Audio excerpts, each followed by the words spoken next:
Hi, guys, and welcome to the Gin and Tonic Show. I'm your host, Moose, and this is my producer, Nick. Our main discussion is about Islam in the 21st century. However, we will critique other religions and ideologies. We condemn any form of discrimination, violence, misogyny, slavery. We do, however, embrace many perspectives and free speech if it is factual and correct, and not based on any hate. Throughout the show, we will be exploring different religious beliefs, practices, and their impact on society, ranging from politics, interpersonal relationships, and mental health of believers and non believers. We hope to create an open dialogue for those who feel they're not heard, especially those who have doubts and have left their belief systems. If you are interested in exploring the complex topic of religion and wish to be part of an honest and open dialogue, this is the show for you. We also welcome feedback and discussion from our audience and listeners. The Gin and Tonic Show is a free speech platform where you can express your ideas without any fear of violence and repercussions or any consequences. Please do join our discussion in the live chat as well as the comments. Thank you for stopping by and enjoy the Gin and Tonic Show.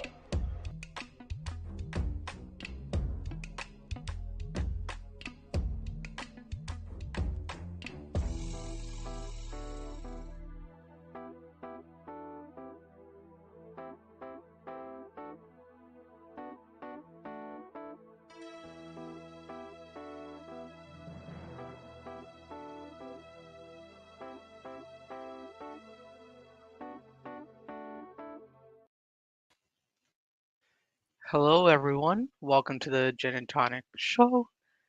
I'm your host, Nick, I guess, with the regular culture, Jenny, and a special guest, Shahid, today.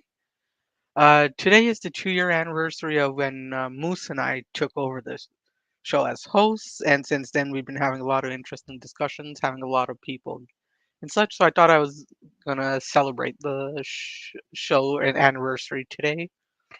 Moose unfortunately has some personal things to attend to, so I'm gonna be the one running things today here. Hello, Culture Jenny. How are you? Oh, I'm fine today. Just was a little bit hectic to get to this gin and tonic meeting as you moved it 2 hours earlier Oh yeah, than I found out. usual. Yeah, with Moose, I thought he was gonna take control, and I was gonna work on it a bit, but then he had some last minute stuff, so this was the time that I was more available for to actually work on the show. But yeah, hello, Shahid. How are you? Hi, Nikhil. How are you doing? Thank you so much for inviting me again. I'm doing well. How are you doing? I'm doing as good as I can be today. But yeah, how's So, everything going on with you? And just I wanted to ask as well, just as from coming from your background and listening as a new viewer for the Gin and Tonic show, what's your opinion about the show itself been like recently? so my opinion is, very honest regarding this show that whatever I'm seeing, it is one of the most unbiased where you bring the perspectives of, from the both sides. That's why on every weekend I spend I was today waiting for this show. I didn't go outside and I'm still at home and I was waiting till 2 so I can join you guys. And how do you feel on this anniversary? How many years have been? Is it 10th anniversary for you? It's a 2-year anniversary for Nike and others. I don't know how long exactly the entire show has gone for, but it must be close to 10 years or even above that, right? Nike. Wow, that's pretty long time.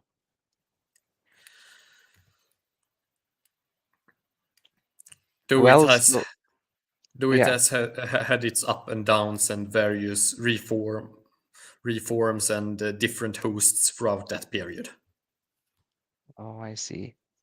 So today, And how it many seems members are we Nike. here? Today are we 4?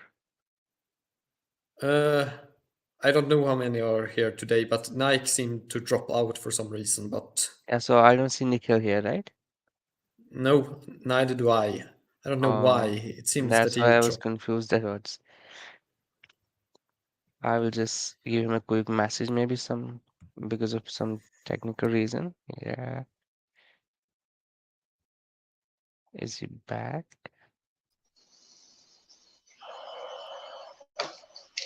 Hello. Yeah, so sorry. My Yeah, laptop. Oh, no problem. no So problem. yeah, we're Technical talking issues. about that. It's the second anniversary, right? Yeah, it's my second time or second year hosting Uh, the show itself. So yeah, this should fix everything. I'm yeah, using my old laptop there, so I was the seeing double doubles, image is so I there. was just, why? What? Yeah, Something is happening right now. yeah, this fixes it. But yeah, the show's been going on for, like Drastic mentioned, 12 years. It's been on private channels and it went public on YouTube. I believe 2014 is the first episode I've seen on YouTube. It was originally started by Dr. Joshua Little, who no longer associates himself with the show itself. Then it went to through a series of different hosts, and the last hosts being Rod Speakers from Speakers Corner and Stop Spamming, who are now doing their own stuff. Stopped having his German channel that he works with. And Moose was actually a regular guest on Gin and Tonic, and because him and I are good friends, I've studied some finance and such in the background. He asked me to jump in and give my 2 cents on a lot of the scams and such that go on within religious organizations, which is why I associated myself with Gin and Tonic. But yeah, that's essentially the story behind it. But before we get into depths, I actually had a very interesting video sent to me today by a friend who wanted me to cover this. So if you guys don't mind, I would like to share that video. No, go ahead. Yes, please. So I don't know if you guys know this gentleman named Daniel Hakikachu. Ginny might know him. Yes, I know him. He's a Dava apologist from America who has around 340 subscribers, I believe, or 340K subscribers and 100 million views on his channel. And he's no small person. He's very extreme in his ideologies. This is a video that I received about his views about the girls in Afghanistan and how he thinks them not being able to go to school is, or his opinion on it. So it's something that I really dislike, and I just want to get it straightened out. دیروز خبر شنیدم خیلی خوشایند بود برام با خدا اشک ریختم اما امروز خیلی جگر خود دیروز خبر شنیدم خیلی خوشایند بود برام به خدا اشک ریختم اما امروز خیلی جگر خودم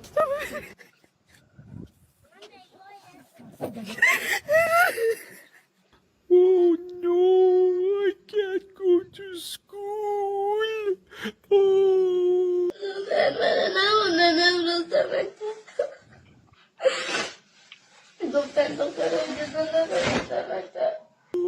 Why can't they let me go to school like they do in America? And Europe, I can't go to school.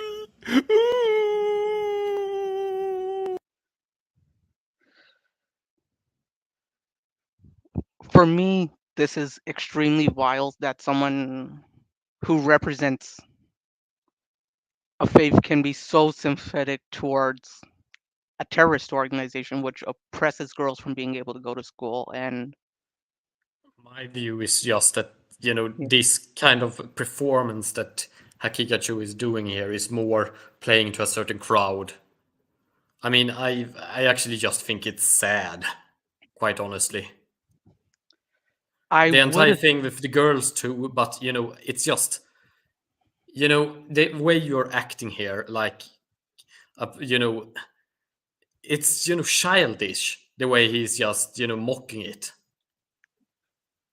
you gotta remember, for most people in that situation where extreme poverty exists, education is seen as the single thing that can change their entire livelihood. Yes, that's true. And to have I'm that just taken away from them and to show yeah. I'm not that- saying that isn't sad. It's very sad, but I'm saying that the way he's reacting to this, because he's pro taking away this education and wants to show it to his crowd, the way he's doing it is not very refined.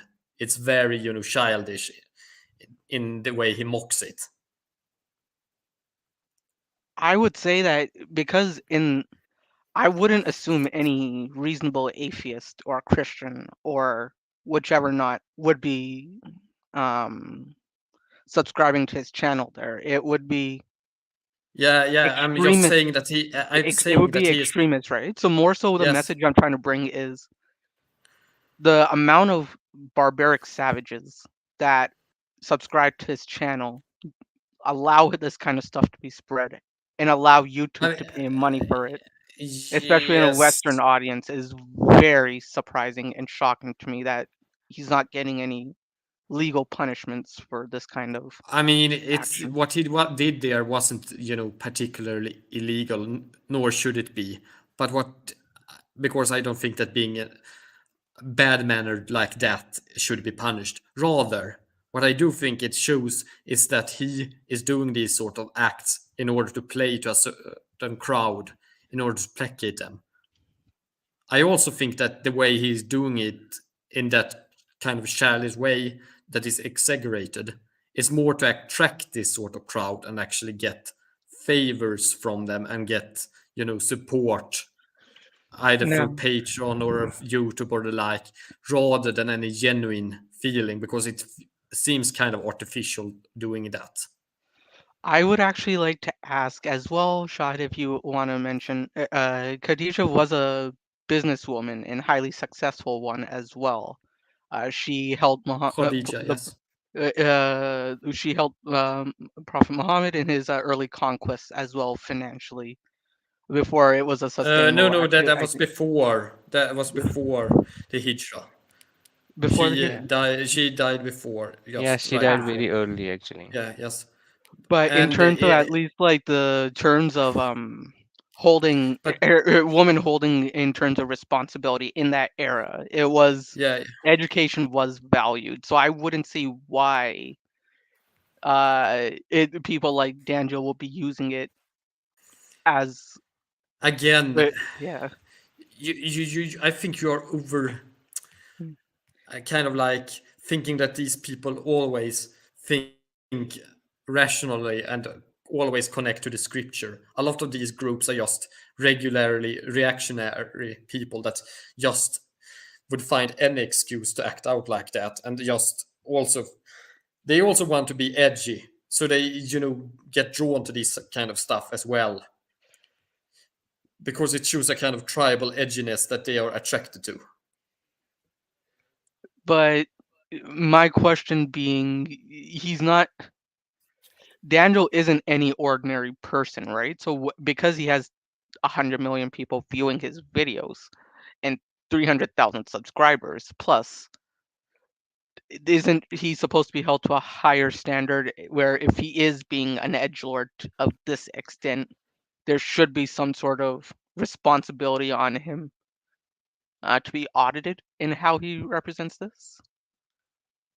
Because I'd Maybe. assume if CNN mocked Yes, girls but going to school. I think also by giving him spotlight like this, it's also kind of like furthering his edginess in a way.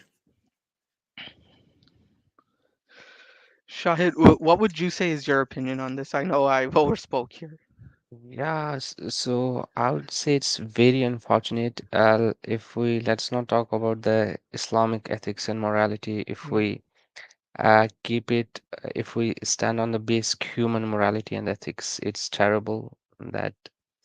But here's again, if I would say here, so I just want to mention, I just want to ask one thing here. Has he uploaded this video on his channel or you got it from anywhere?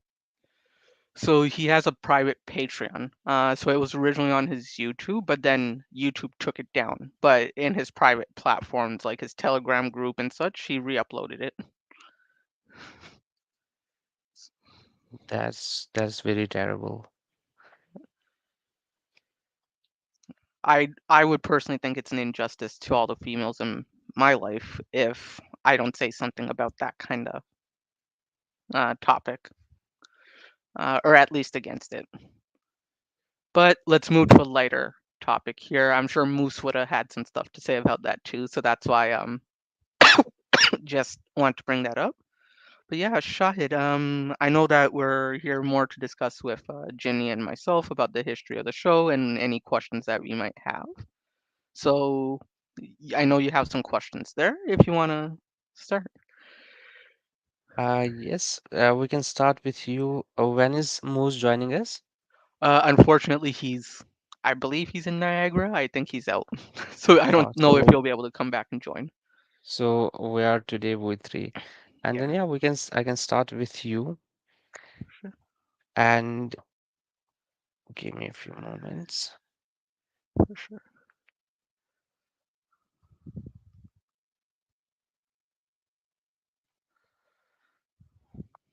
So yes, now it has been 2 years since you are running this show, and uh, you must have been through many intellectual, scientific, and religious up and downs. And I would like to ask you the first question. What aspects of your previous religious beliefs did you find challenging or difficult to reconcile with your understanding of the worldview? For me, it's so much more of the um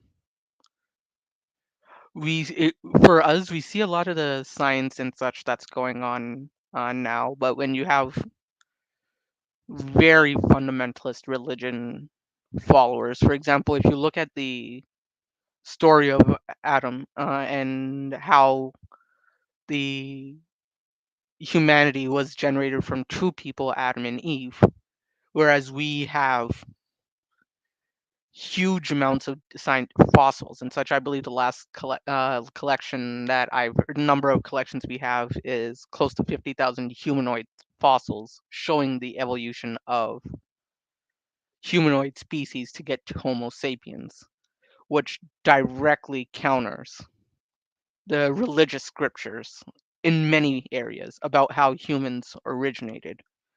Um, and it really does. The scientific advancements, the more I read, the more I started taking my actual religious readings as more allegorical. And it got to a point where I was just like, if I believe 90% of any book I'm reading is just allegorical, I have to put it into a same section as any fiction story I'm reading, because if I was to read a sci-fi film, 10% I would believe is based off of a reality or a fact or an event, but then 90% of it would be allegorical theatrics mentioned for poetry, mentioned for literature, and mentioned for whatnot. So it was just something where I would read it for literature aspect, but it's not something I would believe anymore.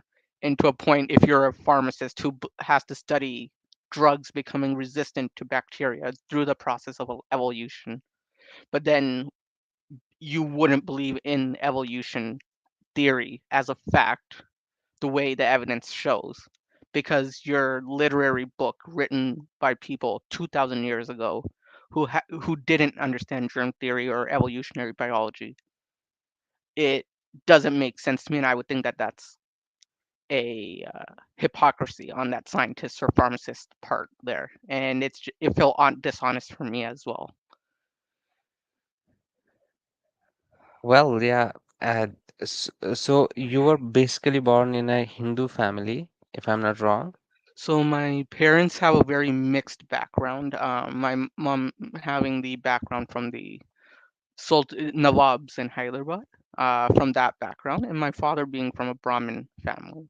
And it was both sides of the story that had that same aspect. So I brought the Abrahamic faiths first, but then it was also in Hinduism where people were saying people should be using turmeric or adrak as homeopathic medicines, but when you have alcohol at 99% as sanitizers, your turmeric's not going to do better than that. But you have people blinded or actual scientists blinded by their beliefs in a certain culture or tradition or religion that are so blindsided by that it's one of the reasons why I left that side as well. But yeah.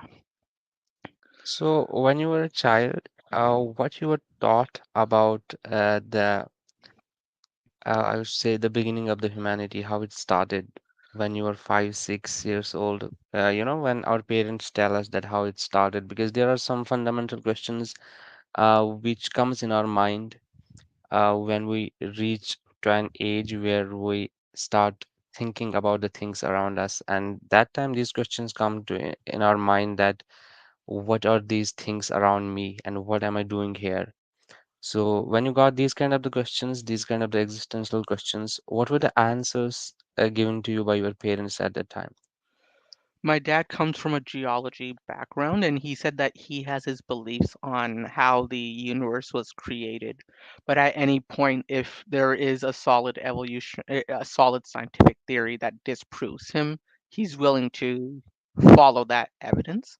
So, as a geologist, he had a background studying marine geology, especially the marine life, the sediments, and how that process took place. So, when his initial stories he told me about um, the earth being underwater, being lifted by Vara Mautaram or the Kur Mautaram, where everything on earth was created by a mountain moving over a tortoise and such. He would tell me them as stories, as these were the fables that we grew up learning. But there's also scientific. He at the same time he would give me a scientific book, an encyclopedia that would show, hey, according to the scientific paper, there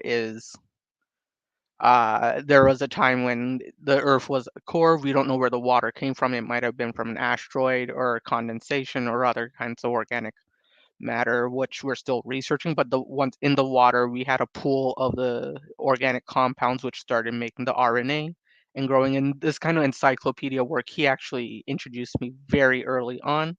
Would constantly buy every fable he taught. He would also buy me that encyclopedia that would have certain information to counter it, but he always taught me those stories as an allegorical story to believe in the first place.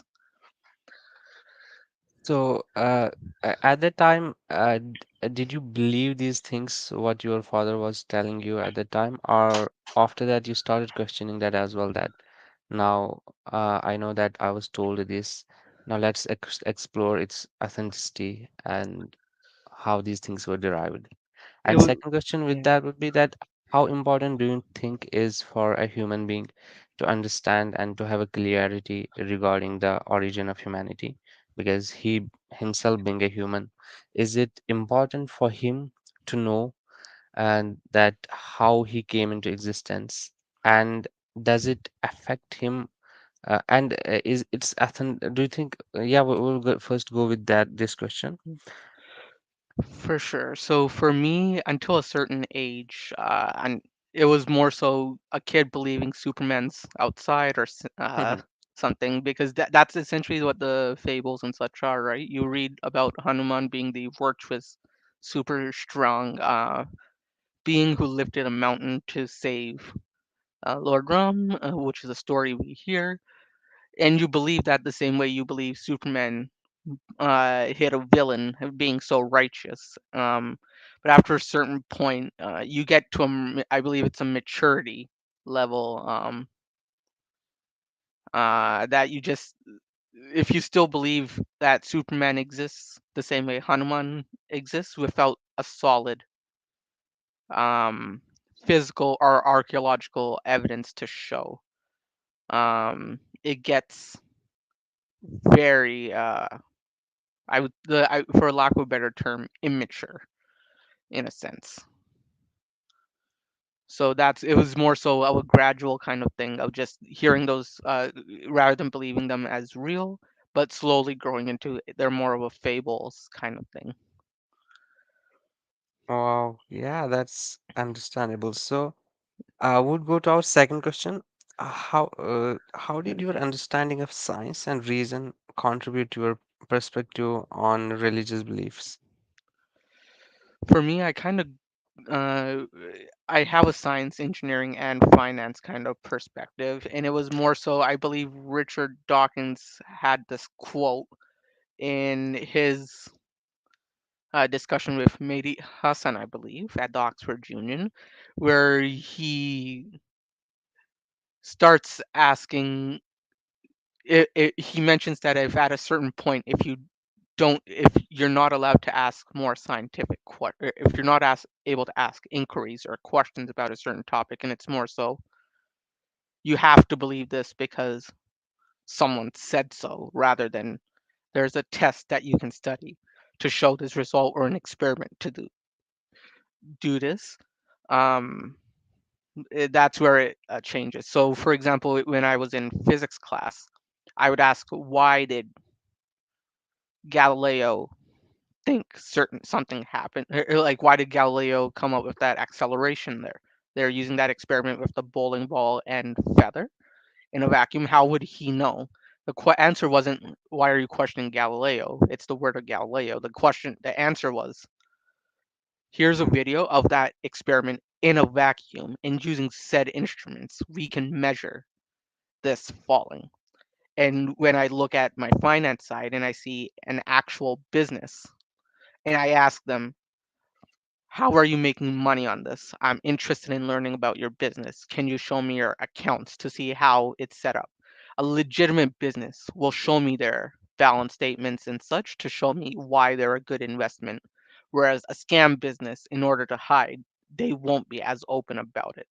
So, more so in the times when every time I had a question, I would see which area is actually answering and showing me the evidence, and which area is telling me, what appeal to authority, or the question, why are you questioning the authority, kind of statements. And that's, I think, me being able to ask questions did me a lot of good in my life and helped me make my decisions, and that came from my scientific outlook as well.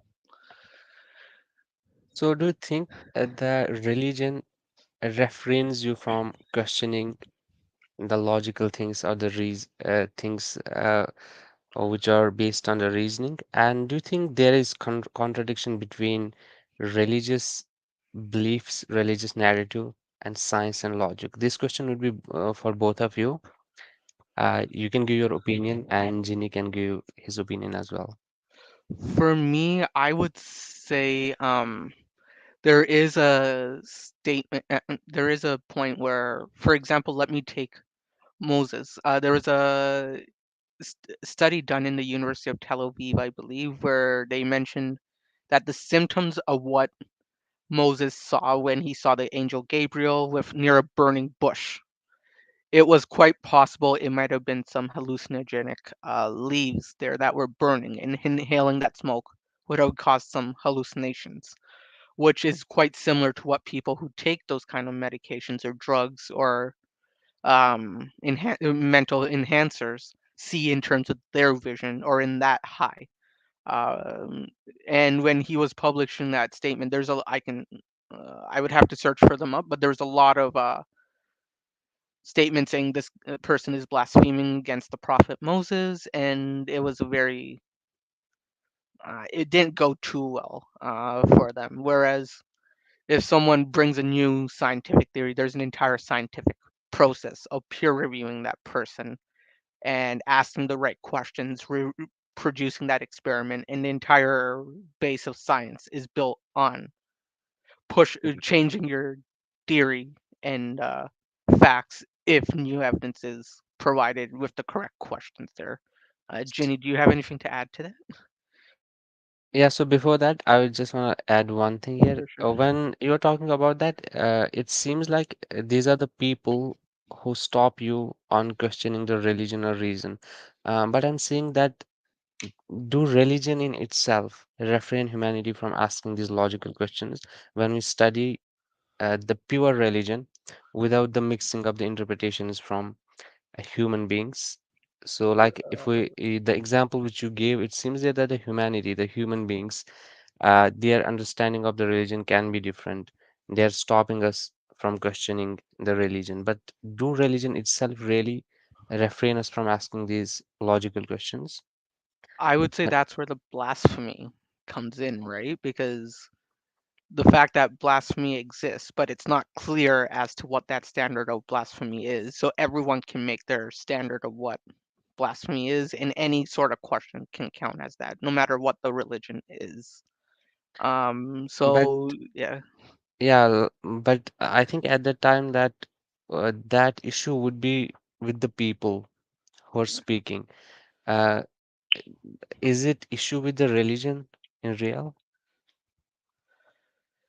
it's how the people interpret the religion, right? At the end of the day, because you can have a fact, but when it comes to science, outside of just the philosophy, eight, 2 plus 2 will always equal 4. It's a logical equation. You can't you can't change 2 plus 2 equals 4. There's no way to interpret that outside of 2 plus 2 is equal to 4. But when you have a religious passage, no matter what the religion is, you get 5 people, religious people in a room, you'll get 6 different opinions on that same verse. So it's not a matter, because there are some people, let's say for the story of Prophet Lut, who will say it's well, some people will say it is for the whole concept of homosexual sex. Some people will say it's just for public indecency, right? But that story should have made it a lot more clear if it's being for governing and such. So it's just a matter of if it is a fact, the question should be on how to enhance that, but it shouldn't lead to a school or an interpretation, a multiple interpretations of that in terms of how it's so religion. I wouldn't say it's follows the same model as a scientific approach. It's more of a humanities base where it's open for interpretation, and then being able to question that the interpretations that come out do have some harmful consequences. So if we have any specific religious verse or specific religious order, and then we have the multiple interpretations for them, and one of the interpretation is nasty, and but there are the good ones as well. And because of those nasty interpretations, do you think it's fair to blame religion, or we should blame that interpretation and those people? For example, if I the same question would be Jennifer as well, if you wanna answer this. Yes, but did we not kind of go on to the next question? I wanted to go back to these questions about Yeah, how did your understanding of science and reason contribute to your perspective on religious belief? The original question, because for sure. I have a very different view from Nike when it comes to why I am, for example, skeptical of religion. I For sure. have less of a grounding in a criticism based upon science, and mine is more philosophical and humanistic, or humanities based rather, in its approach. Because I think that religion, firstly, I have certain ideals about philosophy where you have to have proof for positive statements. In that way, I am a positivist when it comes to you have to have positive proof for something to exist in order for it to be accepted to exist, because otherwise you begin to accept other sorts of absurdities. But I also have a philosophy of religion actually having kind of a social function, or rather a view of religion having a social function. And I think that many religions today, when we discuss the issues with them, has to do with the religion no longer fitting the social function that they previously actually performed, or they are not up to date in certain ways to the social and the societal demands that exist today. Because today we have different demands, different needs than in the past, when most of these religions, like for example Islam or Christianity, were created.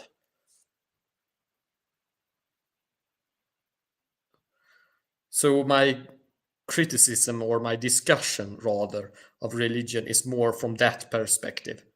Partially that religion, despite maybe not having proof for its existence, and thus should not be automatically accepted, does play an important social role in certain regards still, but also in certain regards it does not, and is in fact detrimental in other, due to its social function not really being fit anymore for the world it works within.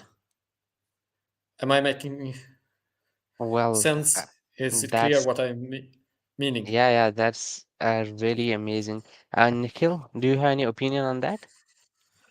So far, I think Ginny and I come from different perspectives on this, especially because Ginny's background is more of from the humanities side as well, right?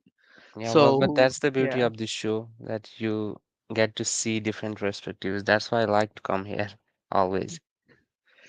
for sure. Yeah, in terms of, I definitely think Culture Ginny is really true, but I'm not versed in the concept of philosophy enough to be able to critique or give 2 cents on what Ginny says. But in essence, I think he articulated his view really well on that.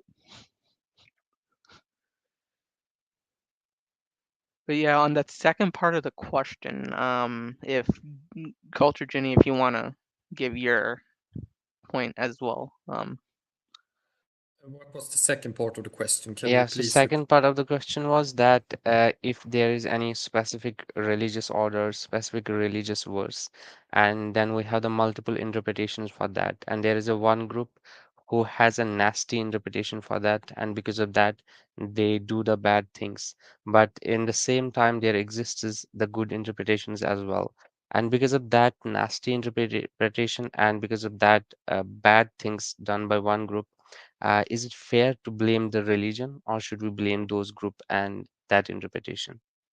This is the case with many religions, in that they aren't uniform traditions. You always have subgroups, subdivisions, and even personal interpretations. And I think you have to attack the interpretations rather than the entire group in certain cases. Sometimes it can be warranted to discuss, for example, a religious text that has clearly a passage that, in a literalist sense, has certain implications that you think are problematic. Then you can, critique the entire religion, because the entire religion claim to follow this book.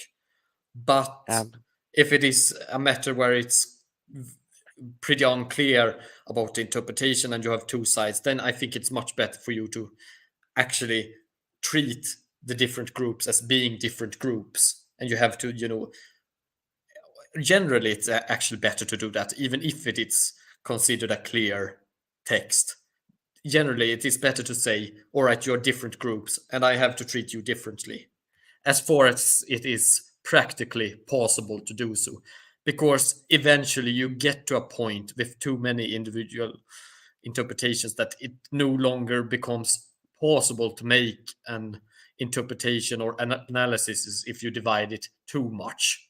You have to limit yourself. You have to do certain epistemological or knowledge based reductions in how many groups you divide something into, or in how many categories you divide into something into, because it's impractical if you don't have at least some more generalized categories, or you make at least some generalizations, because you need it in order to make some sort of statement or analysis or interpretation of a state of being or how others are in a religion.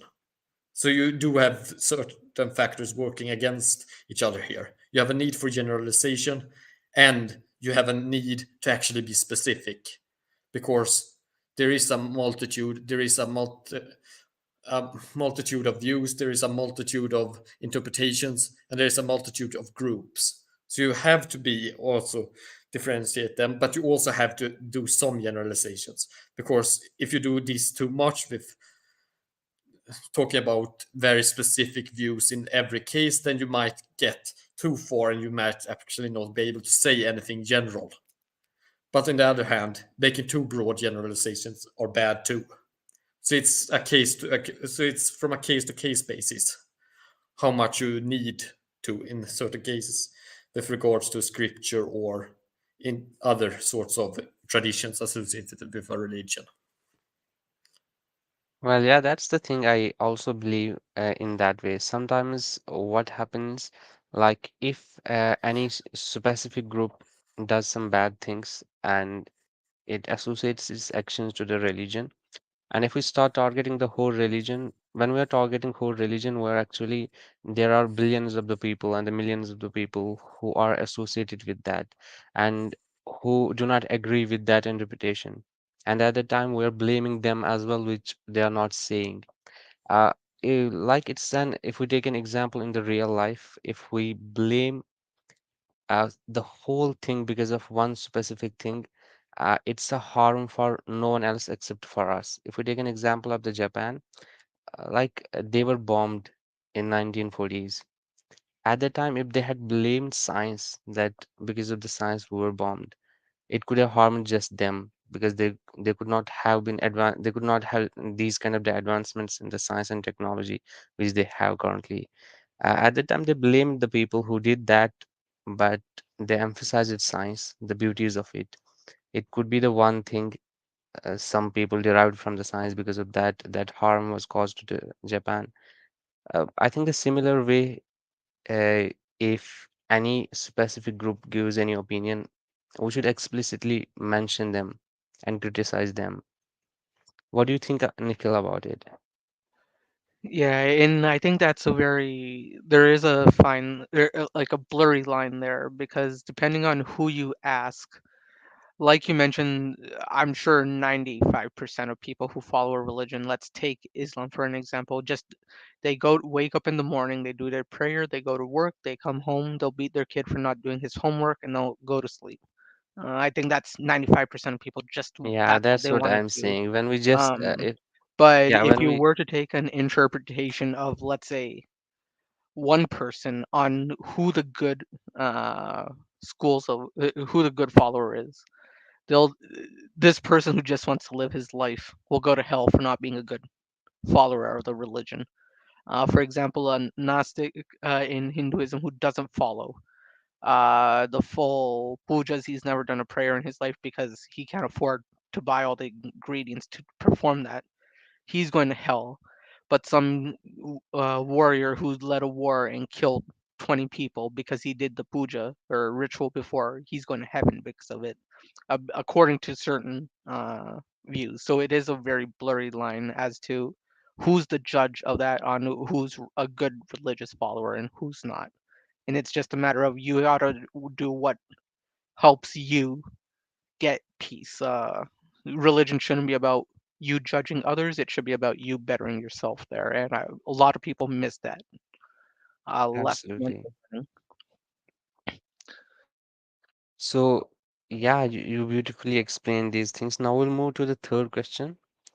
So it will be for Ginny first, then we'll go to the Nikhil as well. Uh, so Ginny, in your view, what roles does personal autonomy and individual freedom play in one's spiritual journey, especially when it comes to living a religious tradition? But it will be more specific to the Nikhil, because it's compatible with Nikhil, right? Yeah. So you want to start? Yeah, I can start there. Basically, you have a choice whether to follow. Like I mentioned, I had the choice of if I believe 90% of the book is allegorical, I'm going to take it allegorical, the same way I would read a novel based off of real events.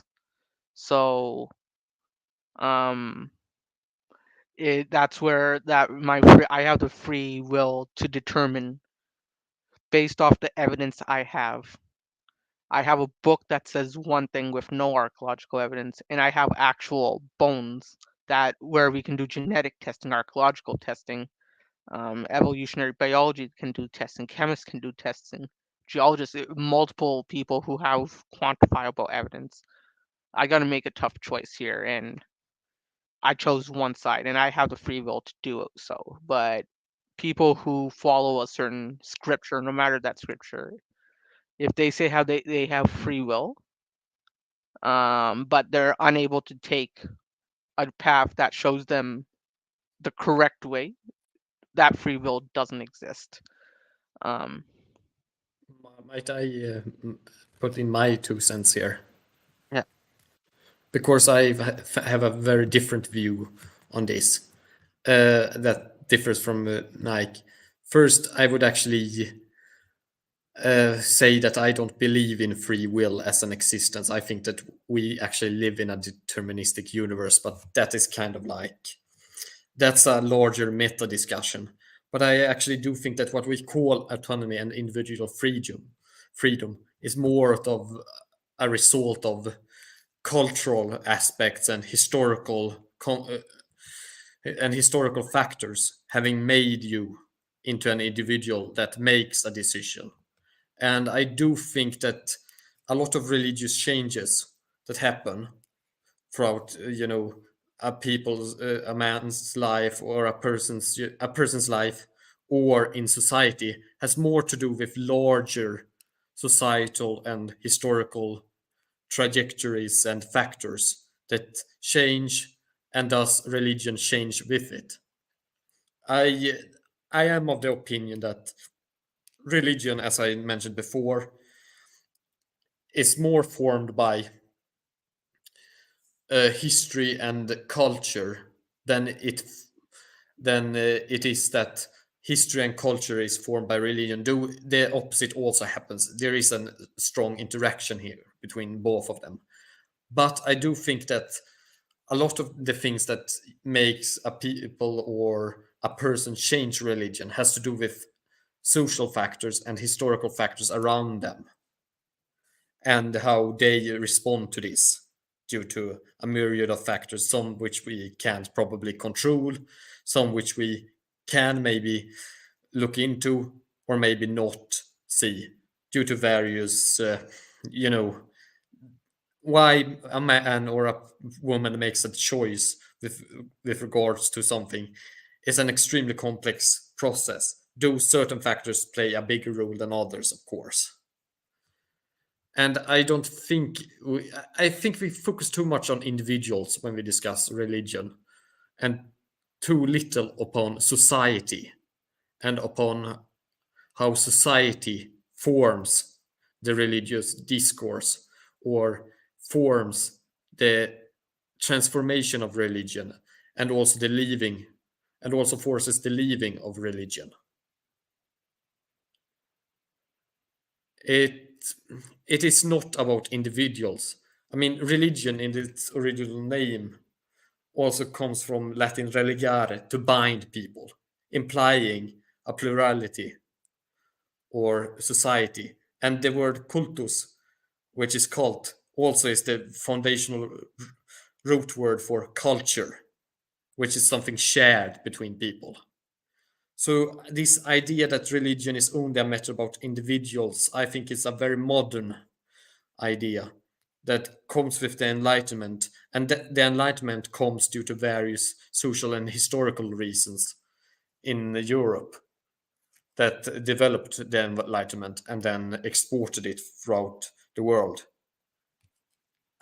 I think So religion mostly and religious choices are mostly bound by historical factors and societal factors that are far greater than singular individuals.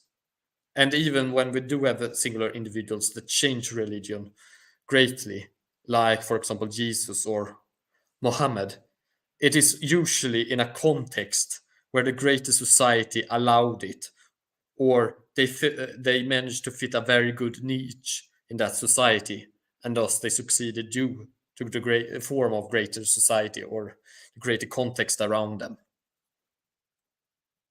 well, very explained by Ginny.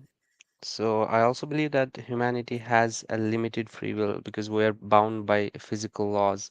We're bound by space and time, then we're bound by our knowledge.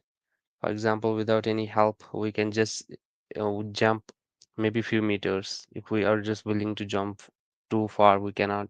And then there are the collective things as well. So my question for the Nikhil would be, what are the things which you think religion is taking away from individuals as an individual freedom? Any specific things? I would say that at least for me growing up when I had those social norms, it wasn't, I wouldn't say more than the religion itself, but the followers of the religion itself that you grow in, or the community, or the culture that comes out of that,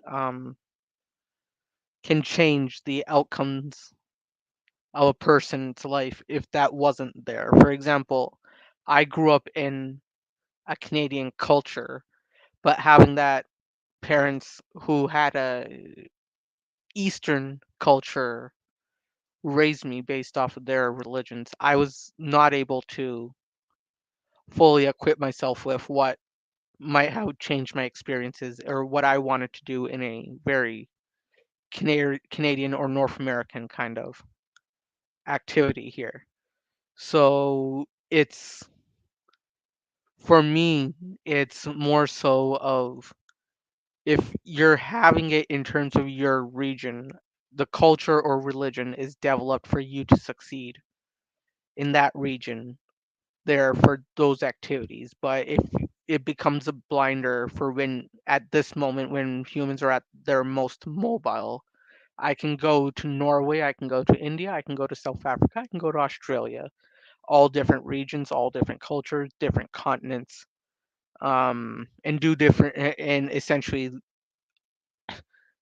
that culture that would put blinders on me won't, if it was too wide, I wouldn't be able to survive in those other cultures there. So I think it wouldn't make you as mobile as it should.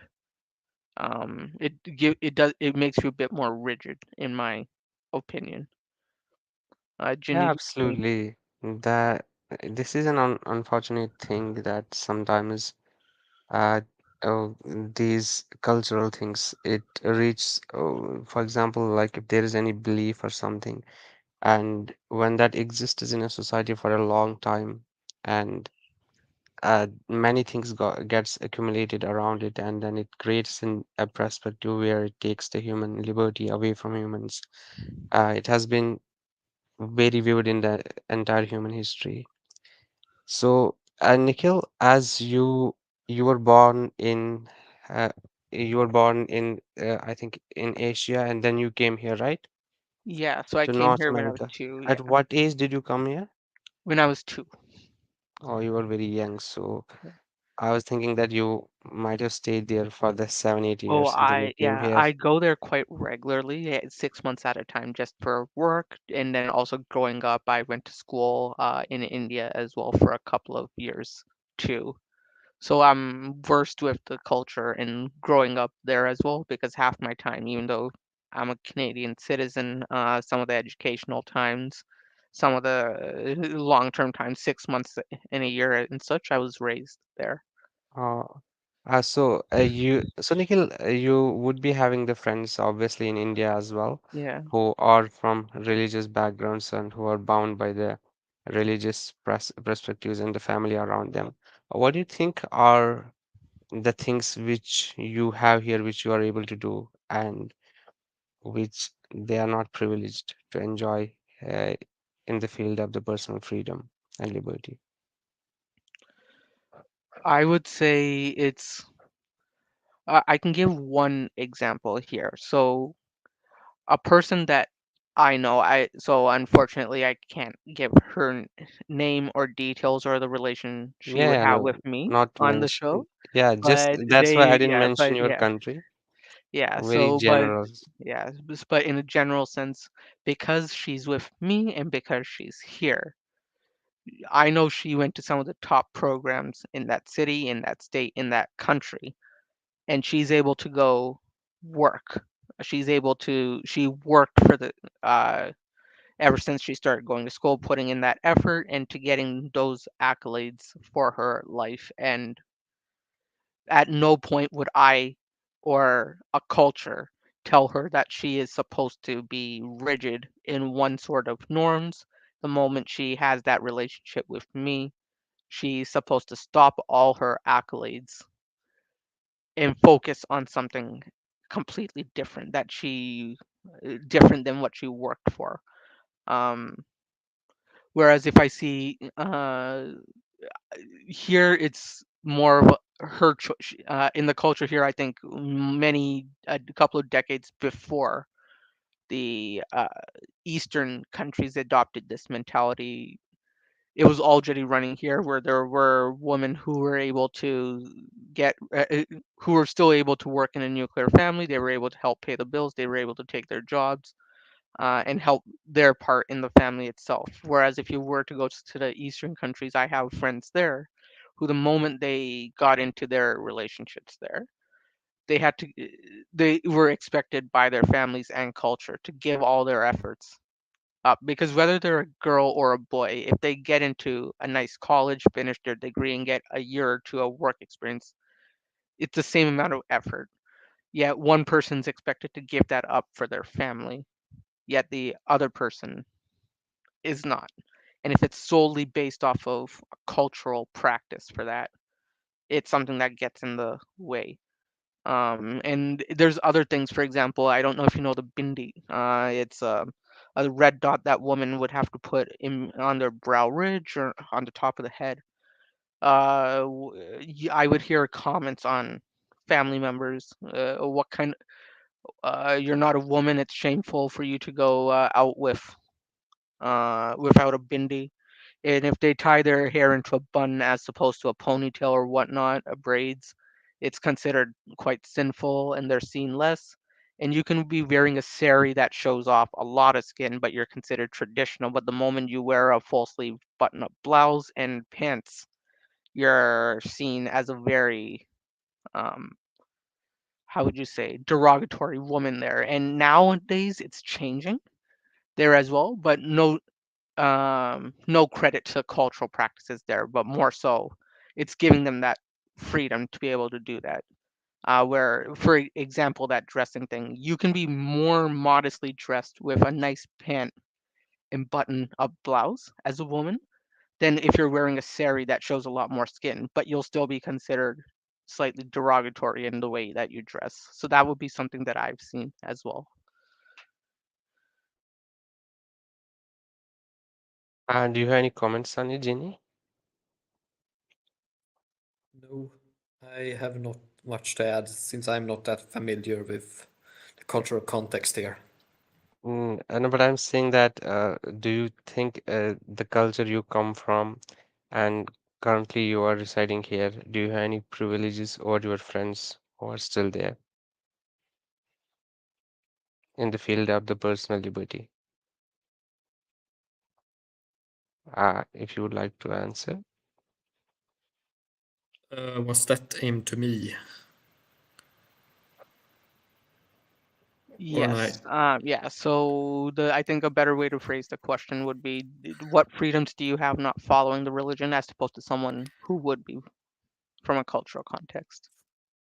I mean, I am born in and raised in Sweden, and we have more or less full personal freedom to choose our religion in the in a manner of belief and faith. There are certain restrictions on certain practices, of course.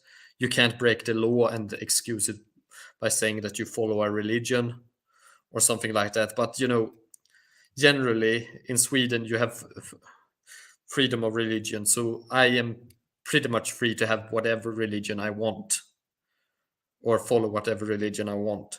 And that is a result of the society I live in. If I lived elsewhere in a state where they have a state religion that demands you to follow it, then I would not have that ability. And since everyone else follows the same religion, I probably would have not thought about it either. Because freedom of religion and its development in Sweden was the result of a long, drawn out process of secularization. And Yeah, arguably, Sweden was actually pretty late. What most people don't believe about Sweden, when they usually think about Sweden, they think about Sweden being progressive. But Sweden was actually pretty late in its secularization process. There was still punishments for leaving the official state church far into the 19th century, and into the 20th century you couldn't have certain offices or do certain jobs if you weren't of the Lutheran Christian Swedish church. You were, for example, barred from being a teacher if you weren't a Lutheran until in the middle of the 20th century.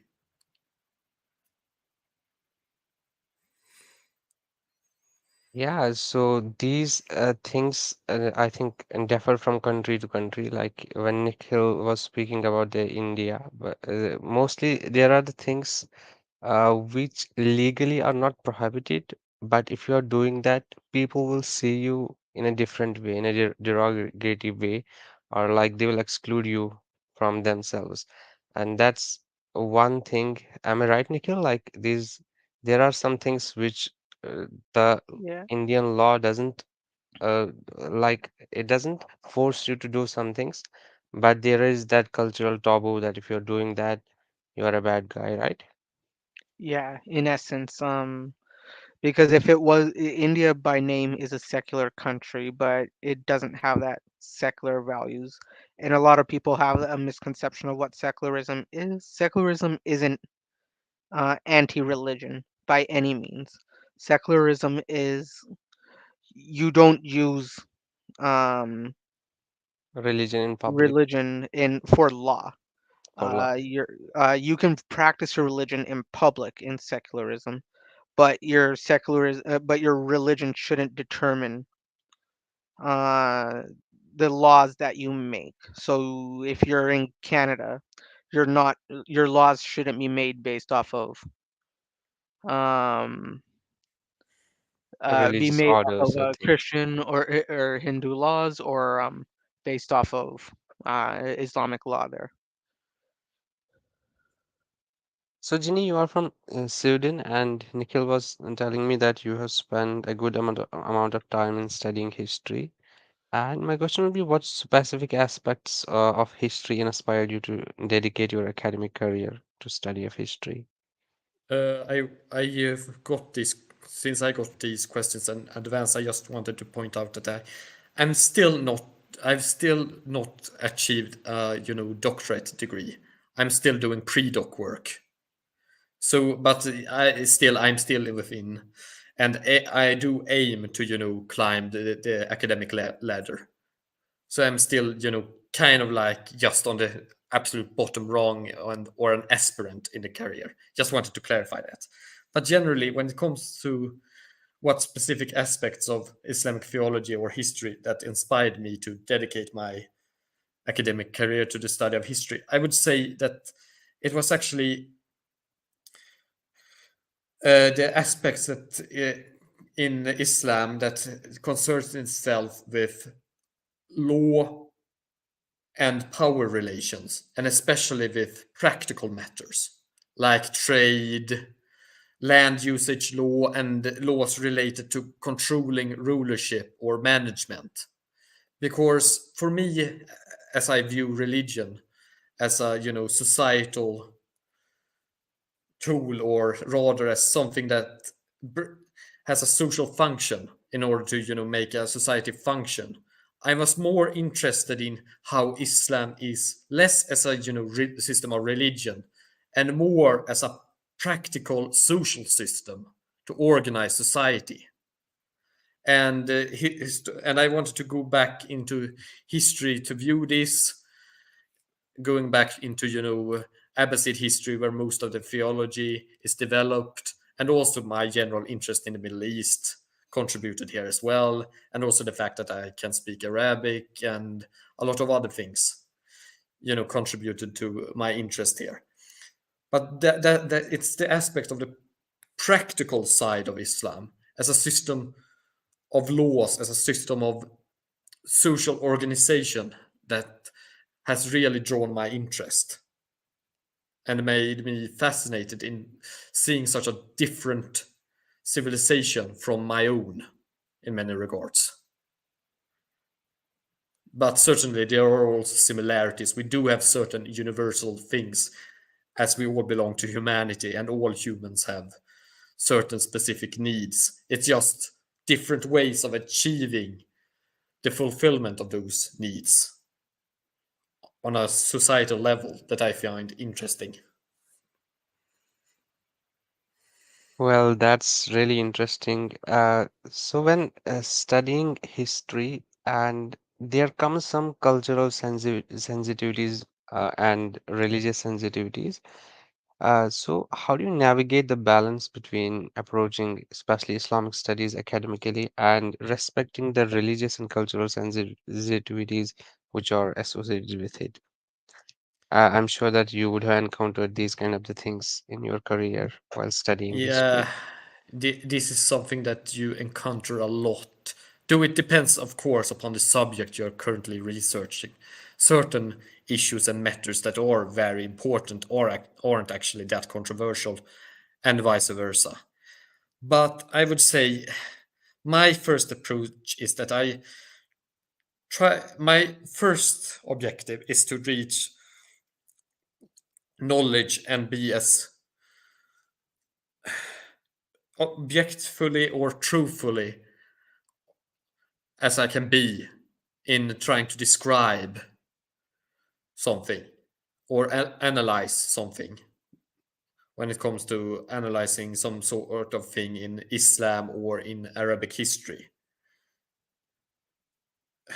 The truthfulness and the strive towards objectivity must come first, but I have also had a rule to not become an edge lord, to not cause undue controversy. If there is a less controversial way to phrase something that does not change the overall message, and that will not stir up more negative emotions than is necessary, then I will always try to choose that alternative if it is open to me. And also, when I do choose things to study due to thinking that things are more important than others, there I do have my agenda. For example, I do think that the systems, the laws regarding, for example, economical activities in Islam are more important than a lot of people realize, because they still have effects in the modern day when it comes to, for example, land management connected to the Awqaf systems in the Middle East, for example. I do think that they are more important. So I do have an agenda of discovering how these function and how they functioned in the past, for example. But that agenda must also be subject to be secondary to being as objective and as truthful as possible when I do my research. Well, Ginny, So so I try to be distance myself a bit from what I'm studying and try to be as yeah, uh, so that's im- that's very important thing, being a historian, to keep these things in mind.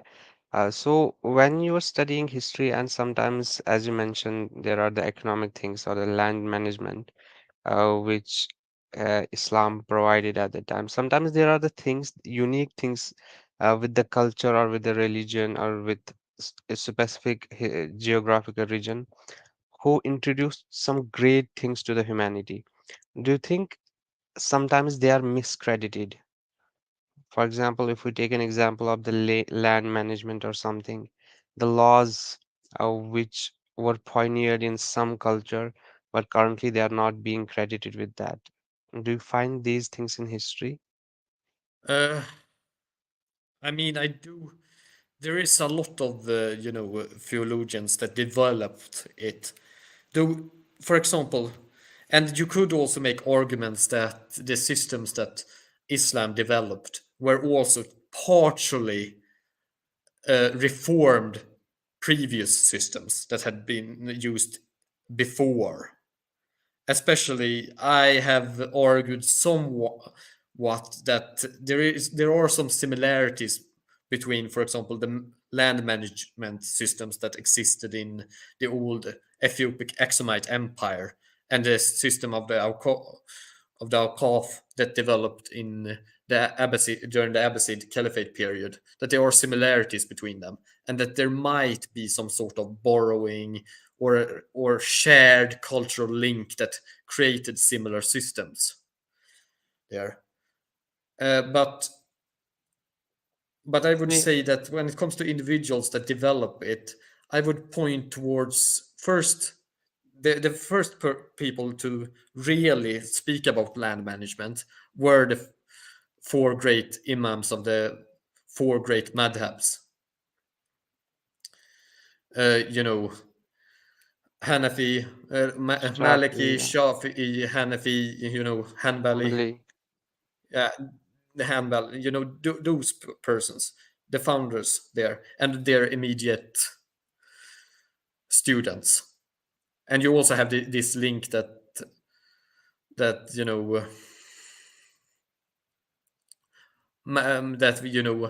Hanafi and Maliki studied under Jafar as-Sadiq, the founder of the Jafari school within Shia Islam, and then Maliki, Malik, Anas, he also was the master of Shafi. He made him Shafi studied under him, and then later Hanbal studied under Shafi. So you have this link between these persons as well. Yeah, so these are very actually beautiful things in the human history. Like when a culture develops something, then second culture comes, it adds new things to that. And in the one culture in itself, when there are differences of opinions between the people, that leads to the immense development of knowledge. Like if we take an example of the four Imams, Shafi'i, Hanafi, Hanbali, they had their differences of opinions in a very respectful manner, and because of that, a lot of knowledge were generated from there. So my question would be for the Nikhil as well. He's also very interested in the history, and you would also sometimes would be coming to these circumstances where there are cultural sensitivities associated with any historical aspect. How do you deal with that, Nikhil? There's a statement that if there's two polar opposites talking about a historical fact, the truth might be somewhere in the middle, right? Because no historic, if you were talking about a war that was to be studied, in reality, the actual statistics that you would see, no winner is going to say, "Oh, they lost, they won against a small army." They're always going to conflate the numbers themselves. For example, the biggest example of this is in the Battle of Gargamella, where Alexander's sources were saying, oh, Darius's army was 250,000 people strong. In that sources itself, and it was as far as the eye can see. But they only outnumbered Alexander's army of 25,000 people by 1 to 2, 50K soldiers. If you look at the actual archaeological evidence there. So it's a matter of, if you're studying history, you have to make sure you don't have any biases and you're able to still see the facts and leave whatever bias that you might have outside the door when you're actually studying the real history there.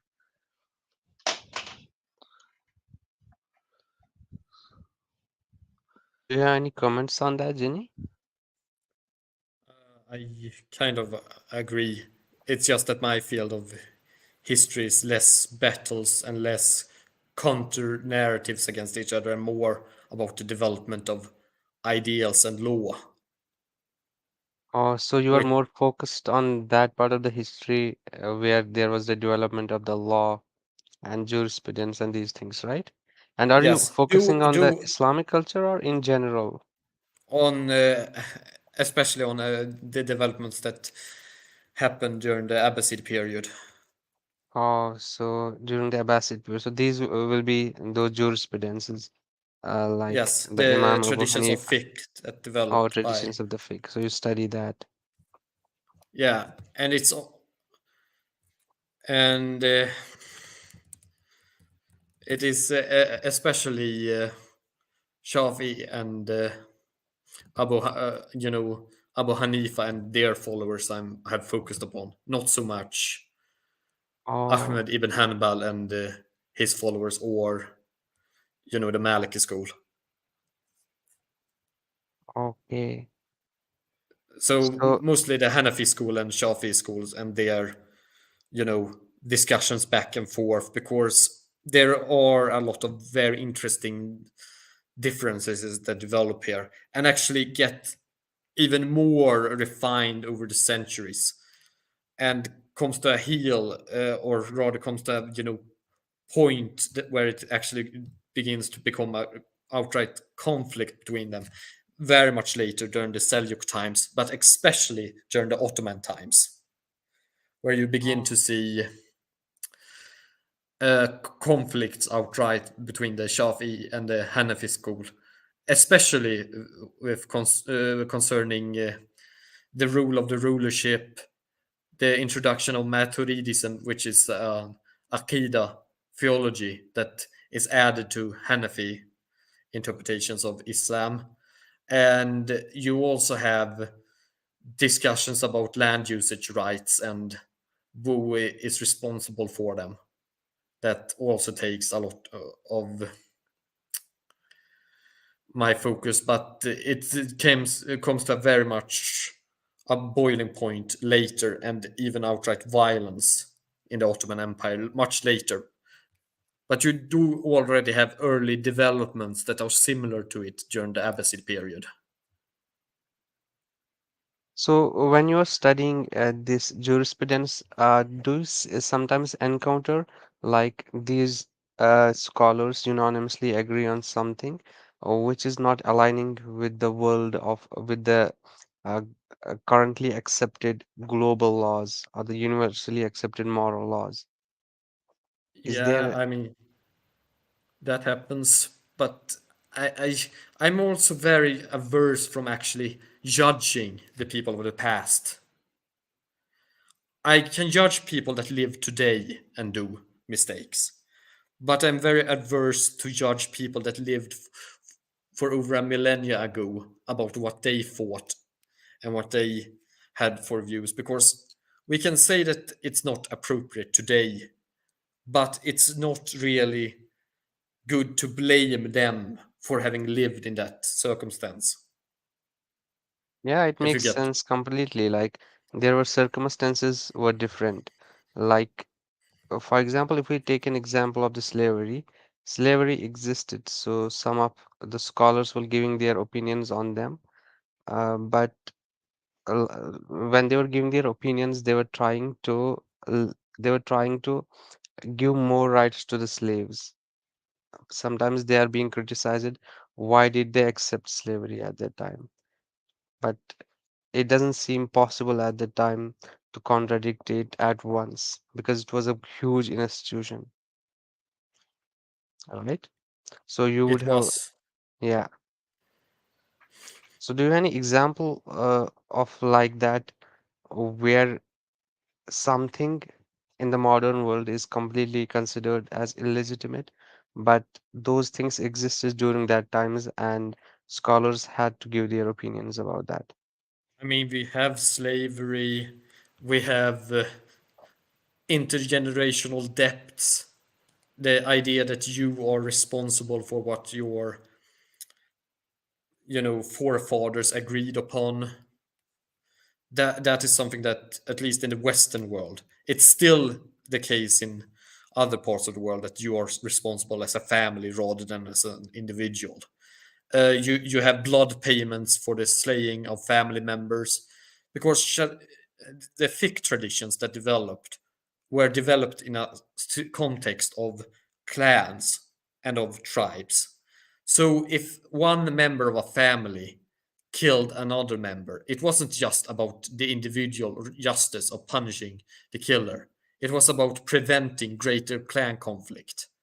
So hence, it was usually agreed that you could pay diya or blood money in order to settle disputes between families, because the legal entities were in many cases families rather than persons. Now the Sharia also has personal cases where it's between persons as well, but it also has cases where it is not like that. There are, fiqh makes distinctions between family matters and non-family matters, where entire families stand. And actually, murder is an example. In certain cases, there are exceptions in both the Shafi traditions by ijma, by consensus, and in the Hanafi tradition. When it comes, it's more of a matter of istislah, or making the best of it, or making something fit, where they say that, all right, we make exceptions here because otherwise it will not function. So, but generally, a murder is solved by blood money or by regular punishment of the murderer. And it's up to the family to decide that, because the murder victim can't, decide. So it's not automatic that the murderer will be punished. Do you understand? Yeah, This completely. is something Well, that we would find very strange and barbaric usually in our Western modern world, but was actually pretty common in the past, due to, practical matters of clans being the basis of society. And if you do not prevent clan violence, then your society will not last. yeah, that's true. And that was a similar case when Islam emerged in 7th century. All the society, there was a tribal rules. And what do you think is what's the primary difference between the tribal rules and when there is a unified government? And at that time, like when Islam came, it emphasized on any central government rather than having the tribal societies. Do you think it improved the basic human rights and it decreased the violence which was happening between the tribes at the time when Islam developed I there? I think that we are mixing several things here.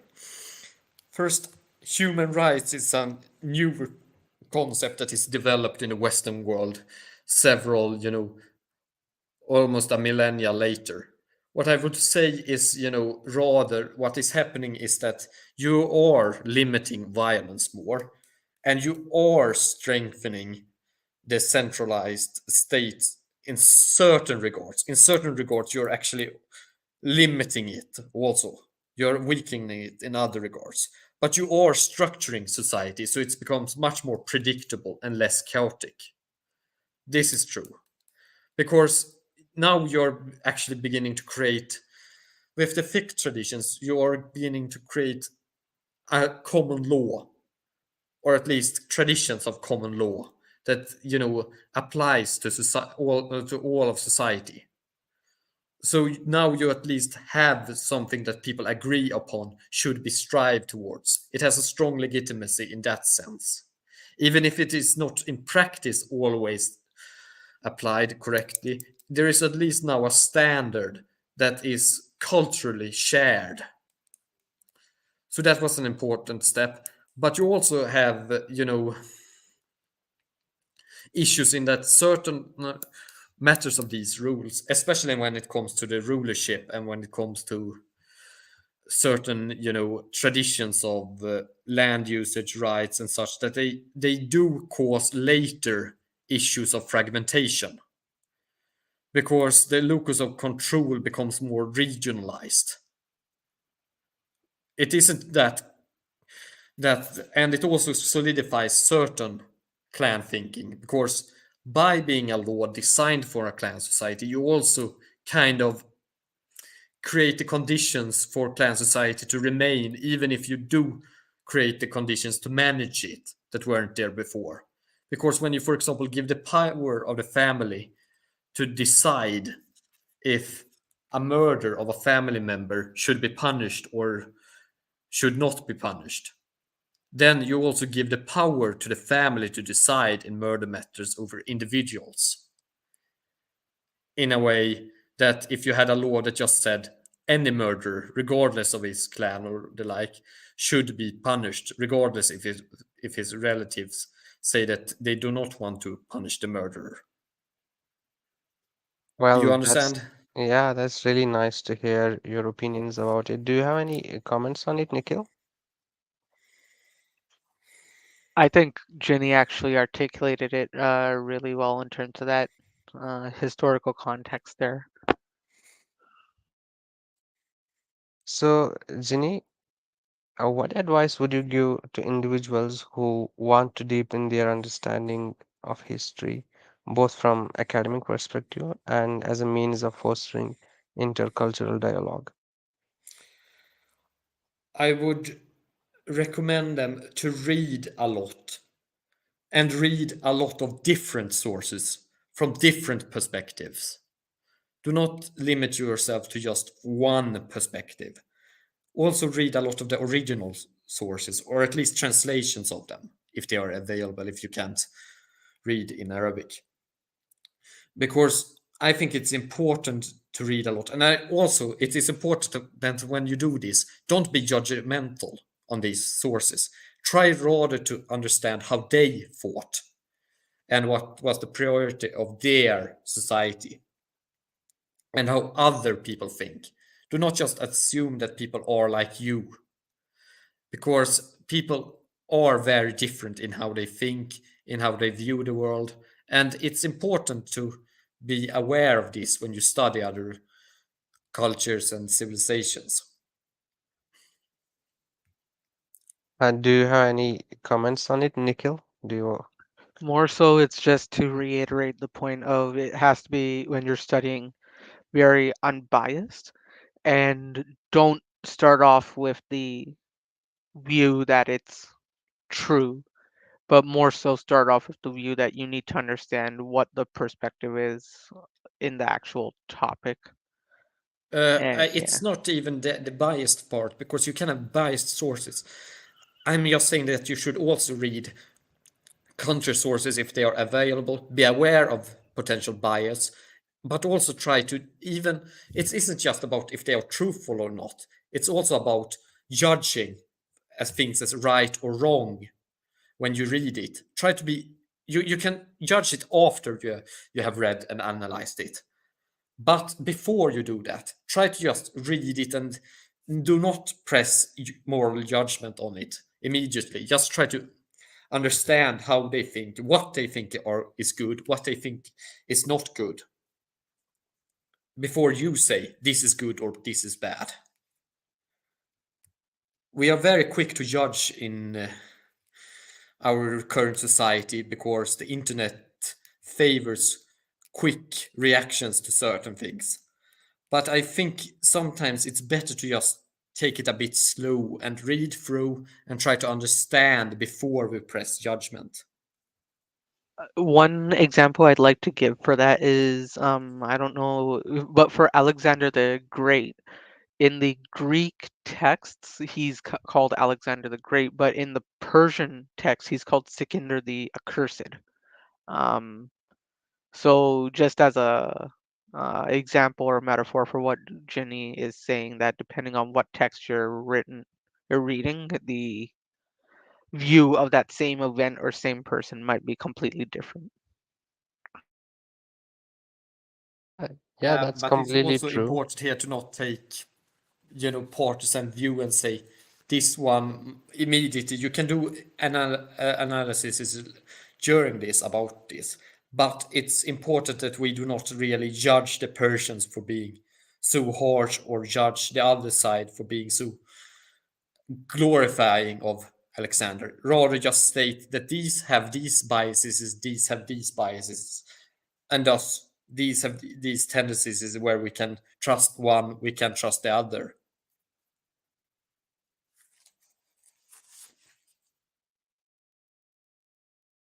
Yeah, well, definitely we have these examples everywhere. Like if we take an example of the subcontinent as well, Indian subcontinent, we have the history of the Mughals. If we study the history from the Indian side, that's completely different. And if we go to the Western side, Pakistan, history differs 180. So yeah, these are the things. But Nikhil, we have half an hour. Do you want to add any points on any of the previous questions? Yeah, I think Jenny and I covered most of the things that we wanted to say. More so, one thing I would like to add is in my journey, or at least the misconceptions that I might have caused from leaving, is when people leave a religion. I really hate the term of leaving religion. More so, they disassociate themselves from a strict, rigid hold, because there are some people whose views, if you see, as they're more of a pantheist or agnostic view, but culturally they have to say they're a Muslim or a Hindu or whatnot because they're still attending their family events. They still want that aspect of culture and family. When they go to Ramadan, they celebrated Eid with and fasted and had iftar with all their friends. So they might not be doing their 5 prayers a day. They might have more of a natural, or not natural, but a natural pantheist view. But they still will go to these celebrations and it still hold that title. On that Um, subject yeah, matter, like if I may for interrupt, sure. I am actually of the view that, or rather, have been turned over slightly more to the view that you, all people in certain regards, have some sort of religion. What I'm saying is that I might have been turned away from the idea of God rather than the idea of religion in a certain sense. Because I think that, religion at the end of the day is something that binds people together in value judgments and, shared cultural practices. I think that this is something inherent in humanity. So I do think that religion, in a sense, exists always in a person. I don't think that you can get away entirely from society and thus entirely away from religion, or vice versa. In a certain, if with certain definitions of religion, this depends upon how you define religion, of course. But the fact of the matter is that a lot of people think that just because you leave, for example, an official religion, or you decide that you don't want to follow it, that it means that now you can live out your life entirely free from anything and be free from society.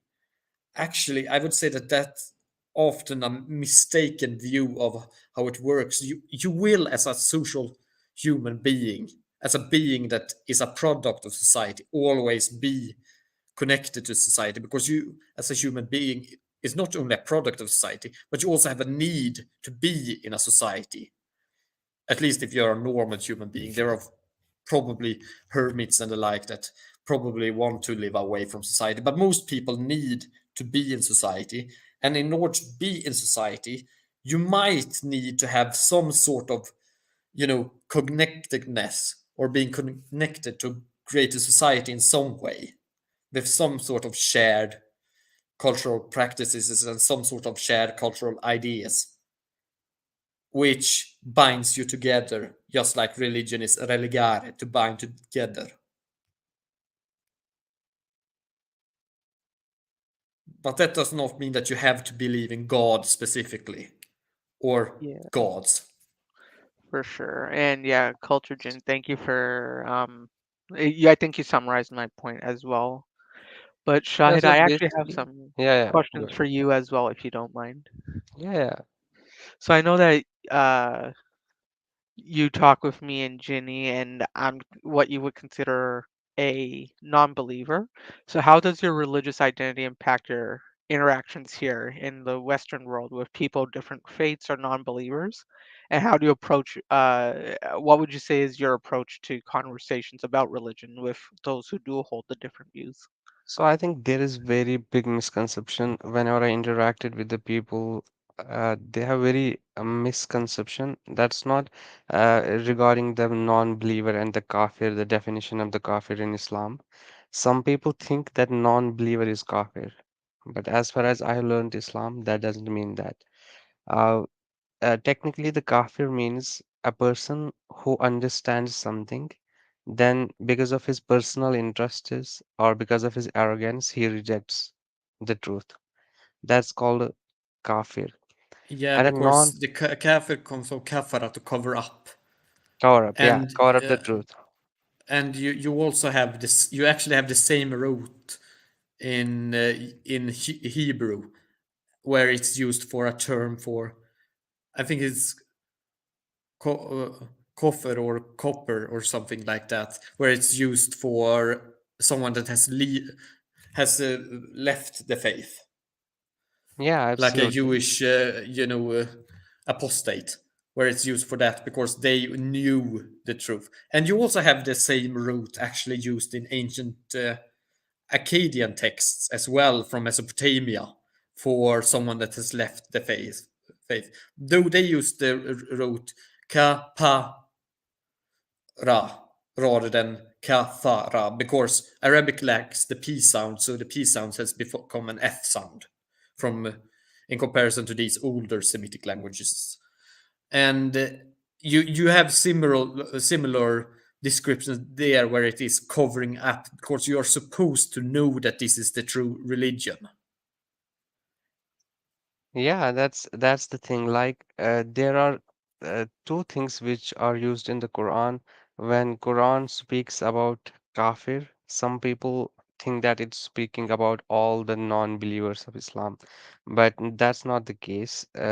Islam, it says that the people who understand the truth, then because of their personal reasons, because of their arrogance, they hide the truth and they deny The, the the, fact. this is a very complicated matter because this has to do with, because the view that kafir means just infidel generally is something that developed through consensus rather than strictly through literalist interpretation of the sources. The thing with it is, as you say, that this term can be interpreted, in other ways, like rather being a synonym for murtad or apostate, rather than being a synonym for غير mu'min, non-believer.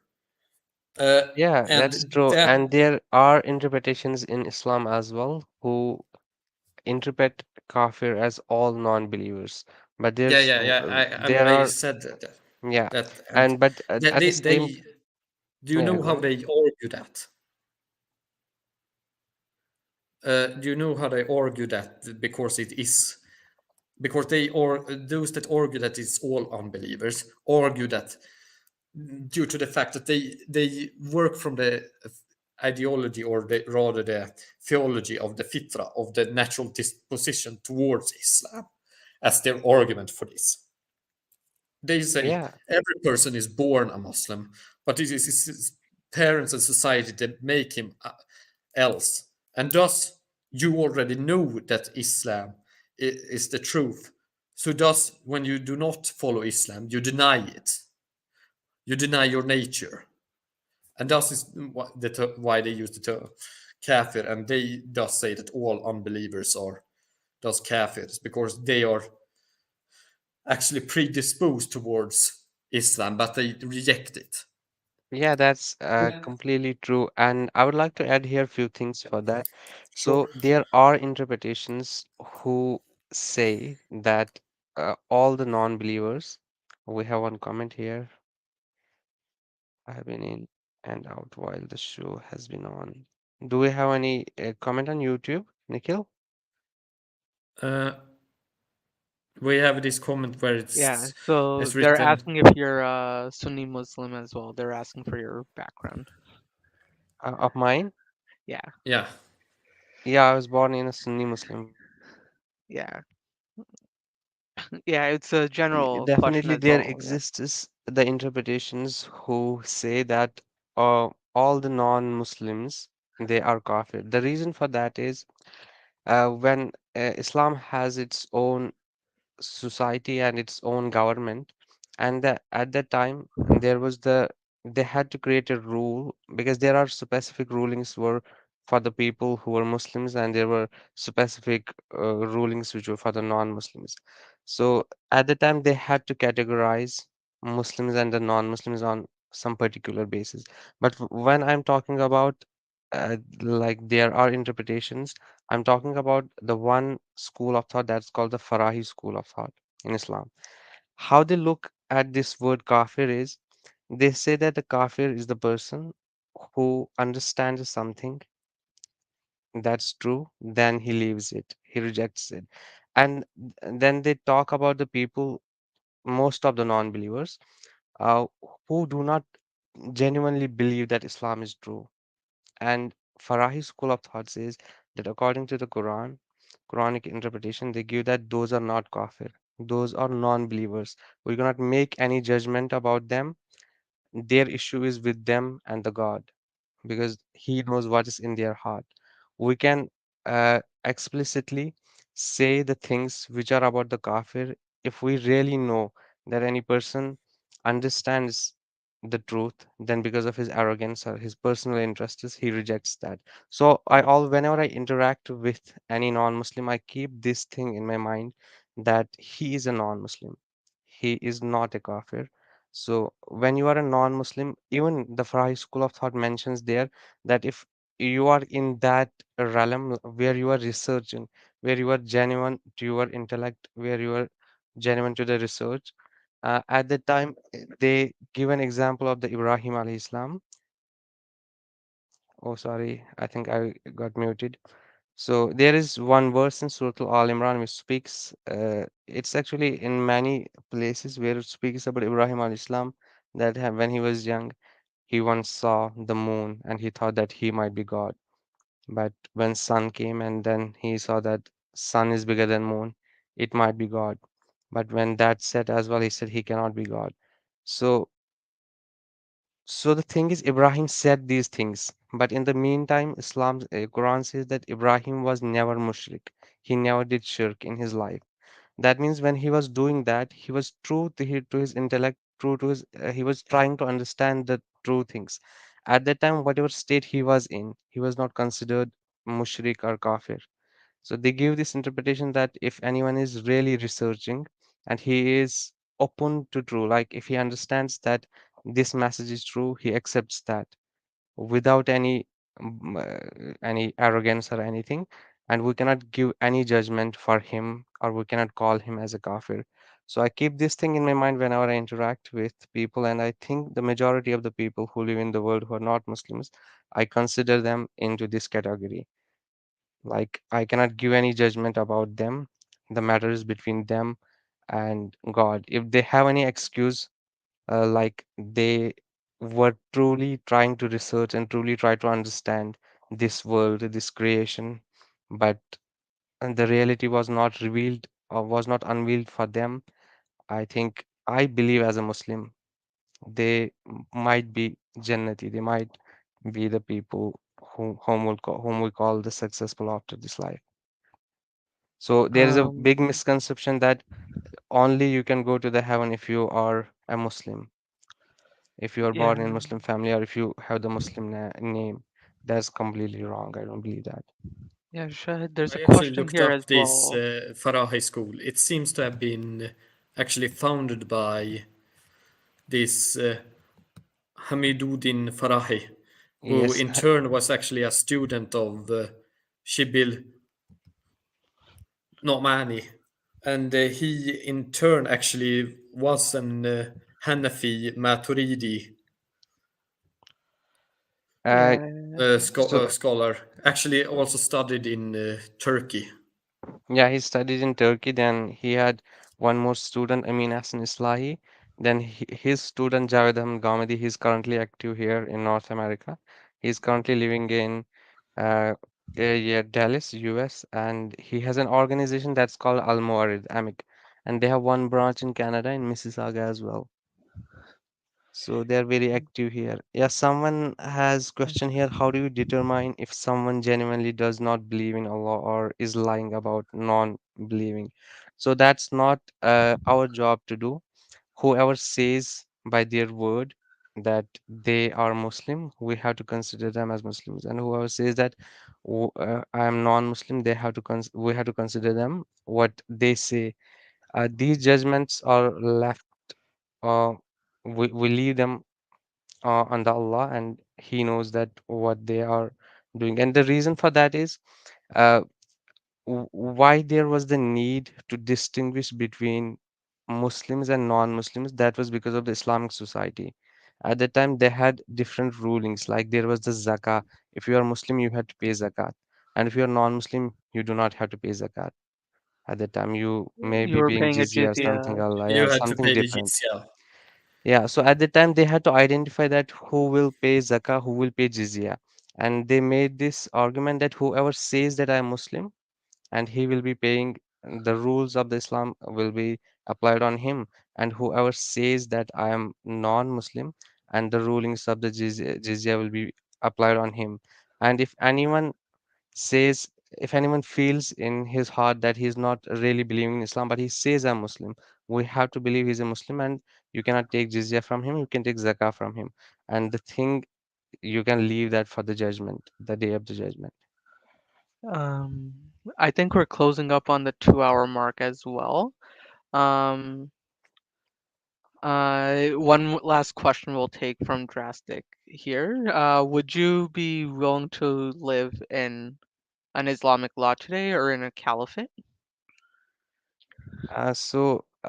It depends what type of the caliphate do you mean? Do you mean the Caliphate of Rashida, Islamic Rashidi Caliphate, or the caliphate which we saw few years ago in Middle East? I mean, the thing is also even taking the Rashida Caliphate or the Rashid and translating into the modern world wouldn't work. The world is too different for it. Also, I mean, Yeah. unless if Yeah, you want that's to live like certain Dahiri interpretations of Islam. Yeah, that's true. Because the most important thing about that is that when you feel that why you cannot live in the Rushdie Caliphate, it is because of their foreign policy which they had at that time when Khilafat Rashida came, and they had the foreign policy. If there is any government surrounding them, like there was the Byzantine Empire, there was the Sassanid Empire, they used to say them that you had three choices. Either you have to accept Islam and be with us, or you have to pay jizya and be as a second class citizens, or third option is the war. So when we look at in this perspective currently, no one would want to be a part of that system. But I have a I have one whole book on that matter, that how it worked, the Islamic I Caliphate. mean, it was a different context also. Everyone Yeah, was it was trying to different. conquer everyone back in the day. Yeah, and here So is some one more thing, one specific the thing. So I believe here that the Khilafat Rashida, that was, and one more thing I would like to mention here, the Farahi school of thought, it explicitly believes that Islam doesn't uh, doesn't want from you to establish an Islamic society. It just gives you teachings for yourself. But if you are living anywhere, collectively you decide by democratic law, majority of the people decide that they want to implement this law, this Islamic law, then you can do that. But Islam on you does not emphasize to establish these Islamic laws on your political level. That's the key distinction between Farahi school of thought and other schools of the thought like Jamaat Islami, Ikhwanul Muslimun, and many. Might I add So something? yeah, Faroe, now I don't know about this specific sub-school, but it is part of the greater Hanafi Maturidi traditions, and those generally have had the view of is this law or making, calling for the best or calling for the solvents of the best as the view, and that is more that their type of Islam has generally been more focused upon the results, having good intentions and striving for good results rather than proceduralism or following strict rules generally. This is one of the things that caused tension when it came to, for example, land usage in the Ottoman Empire, where they argued that it was better to let the caliphal administration order it and organize it rather than all of these separate Awqaf dominions that existed that were connected to various mosque congregations all over the Middle East. And this also caused a lot of uproar. You also have traditions of arguing that, all right, reforms are needed here because that makes the best society, and the best society is the most Islamic society. So you do have these tendencies of arguing for a better society as being the true Islamic ideals, and thus people from that tradition, what I know, I've studied other Hanafi Maturidi traditions. They would argue, for example, about the Rashidun caliphs, if such a person lives today, that they did the best that they could in those conditions. And the true essence of Islam is doing the best you can in your situation, and those Yeah. rules that they developed were the best for that situation. And today things have changed. Thus we need to do other things. well, Living yeah, in accordance Yeah. with God is having faith in God and striving for the best in the path of God, regardless of Um, what that is. well, yeah, if Nikhil, I would like to add couple of things here. So yeah, first for thing is sure. Just like, before we go continue, I just want to mention that I have a kid that's gonna wake up from their nap pretty soon, so so we'll we'll try to just close pile it up at in maybe in two. 3 4 minutes. Yeah. So also if the statements you're gonna make drastic measures mention so a so-called true caliphate where everything is done correctly according to Sharia. So if someone was implementing that true caliphate, would he vote for living in it? So I think you can give your continuing statement and just address that, and then we'll put closing Yeah. So statements. I believe here that uh, that is the verse in Quran, Amruhum Shura Bainahum, that the society in which you live that will be established on the consensus of the majority, and that happens everywhere. Wherever you go, see the humanity, whatever society they have currently, if it's accepted by the global laws, it's only accepted by the global laws if that is accepted by the majority of the people. So this is a basic fundamental human right for any community if they want to establish any system which doesn't affect their surroundings or other people, other fellow beings, they have this right to establish their society. Having said that, second thing is there is a very famous opinion among some Muslim groups who say that it's our duty, it's our fard, it's our responsibility to establish an Islamic society, which we do not agree with that. Uh, so then comes the question of the Khilafat Rashida, and we also the Farahi school of thought considers that that was because of the Sunnat Ilahi. That was because of some divine ruling. I have explained that in the last episode when I joined with Nikhil and that, and I have explained that in my book as well. That's called a Narrative of Islamic Expeditions. That's the reason that why the Khilafat Rashida, the Caliphate, was established and why it just remained there for 32 years. Like if it was that ideal, ideal society or that ideal caliphate, why didn't it survive for the long? It just survived for the 32 years. The reason for that is it was for a specific purpose. It's I won't go there now that what that was, because it would take time. But if you want to know that why caliphate was established and why it remained for a very short span of the time, we have one whole episode on that with the Nikhil on the gin and tonic.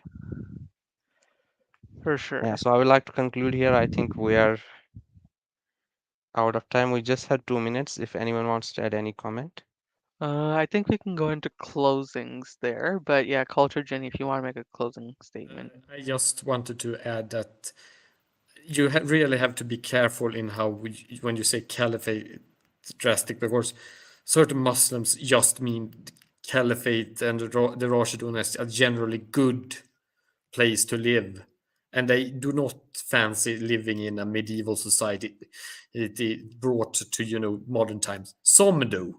I'm not saying that we do not have Islamists that do have a literalist interpretation of this stuff or do not want to go back into that sort of state of being, but not everyone interprets it that way. Yeah, that's true. Like most of the Muslims considered the period of the Prophet Muhammad and the Caliphate, that's actually unanimously agreed that that was the best reign. And after that, there was the civil war, but that started in the Umayyads. But Yeah, but it's as different well, from saying yeah, that it's the we different. should. It's one thing to say that that was the best reign and saying that it should be implemented today or we should do exactly like they did today, because that's not. I don't think it's that you want to say, right? I'm not Actually, putting. I would actually like to add one thing here because it will create confusion otherwise. So what I was saying that the Islam has one specific ruling in the Quran that's called Sunnat Ilahi. That means that if any prophet comes in the world and the people of that time, the people of that era who see him, who witness him with their eyes, there is a special ruling for them according to Quran. That ruling is the people who accept any prophet when he comes, they are bestowed with the blessings. And the people who see the prophet and then they reject them, they are punished in this world. That's the ruling according to the Quran, which says فَلَن تَجْدَ لِسُنَّةِ اللَّهِ تَبْدِيلًا وَلَن تَجْدَ لِسُنَّةِ اللَّهِ تَحْوِيلًا, that you will not see any deviation from this Sunnat Ilahi. And it then says that it happened to the each nation of the each prophet. If you take an example of the any prophet, like example of the Nuh, there were people who were drowned and some were punished in any different way. Then it says in the Surah Tawbah that as far as the nation of the Prophet Muhammad is concerned, يُعَذِّبُهُم بِأَيْدِيكُم, the people who denied Prophet Muhammad, their punishment was by the hands of the companions of the Prophet Muhammad. And that punishment was only possible if they had any society, any government at that time. So caliphate was established to punish the people who did not accept Prophet Muhammad. And there are the letters of the Prophet Muhammad which are very evident here, which he sent to the Sassanids and the Umayyads, Sassanids and the Byzantines. And when then in Surah Tawbah, when it says yu'azzibuhum bi'aydikum, the people who will reject the Prophet Muhammad, their punishment will be by the hands of the companions of the Prophet Muhammad. And Farahi school of thought says that the caliphate was established because of the Sunnat Ilahi, because of that divine ruling of Yeah, Allah. because limited to that time frame, because Yeah, the companions so do not live anymore, and thus those specific rulings are no completely, yeah. longer applicable. So Yes, caliphate is directly linked with the Prophet, with the existence of the Prophet. As Prophet Muhammad was the last Prophet, so that Sunnat Ilahi cannot come once again. So that this can is be very much society. what I know from previous Hanafi Maturidi groups Yeah, that have so argued that's why we likewise. specialize that, because that kind of the caliphate cannot be established again, because that was directly linked with the Prophet. And it's believed by the Muslims, all of the Muslims unanimously, that in those wars, like in the war of the Badr, there were Muslims all across the globe. They have these hadiths in the Bukhari and Muslim, very Sahih hadiths, where they say that in those wars, the angels were fighting as well in the Battle of Badr. So that was very special linked with the Prophet Muhammad. It's officially 4 now. So, we're gonna end the episode today, but just drastic measures. He mentions I'd very much like a conversation with you, Shahid, at some point to drill down on these issues, if he was ever willing. Maybe another gin and tonic episode for some time, for fairness. Absolutely, So absolutely. I'd I'd be love willing to. to moderate that as well. We can have a full discussion for a future episode. Just now, there's a kid in the house that's gonna cry any minute, so I need to get off. Yeah, I would like to thank you, all of you, and who are watching, and especially the drastic measures who was very active in the conversations. Thank you, Ginny. Thank you, Nikhil. Have a good day. See you You in too, next episode. Yeah. for sure. Take care. Yeah. Bye now. And also see us next on the next show and on Discord now afterwards.